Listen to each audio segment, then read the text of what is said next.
حضرت سعد بن ابی وقاص رضی اللہ تعالیٰ عنہ کے زمانے میں آپ ایک جگہ جہاد کے لیے تشریف لے گئے تو فرماتے ہیں کہ ایک قیمتی سونے کا تاج تھا اس بادشاہ کا جس سے ہماری جنگ تھی، تو وہ تاج نہیں مل رہا تھا. جنگ تو ختم ہو گئی، مسلمانوں کو فتح بھی مل گئی، لیکن وہ تاج بڑا قیمتی تھا، ہیروں والا تھا. تو خیال تھا کہ مل جائے تو چلو مسلمانوں کے مال غنیمت میں نفع آئے گا، غریبوں کا بھلا ہوگا.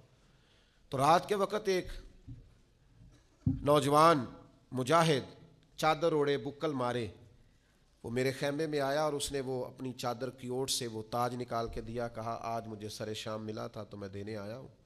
تو وہ رکھ کے وہ چلا تو میں نے اسے پیچھے سے آواز دی، میں نے کہا آپ مجاہد تو ہیں پر غریب آدمی لگتے ہیں. کہنے لگا گھر سے جب آیا تھا تو بچوں کے لیے چند دنوں کا کھانا تھا. تو کہتے میں نے اسے کہا کہ اتنی قیمتی تاج تیرے ہاتھ آیا تھا تو نے سارا دے دیا ہے. اس نے کہا بس یہ میری دیانتداری تھی، میرا ایمان تھا.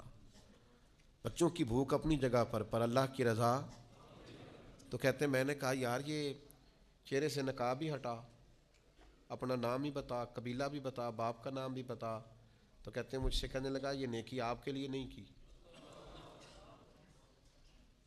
یہ میں نے رب رسول کے لیے کی ہے، اور جن کے لیے کی ہے نا وہ میرا چہرہ بھی جانتے ہیں، نام بھی جانتے ہیں، باپ کا نام بھی جانتے ہیں، قبیلہ بھی جانتے ہیں.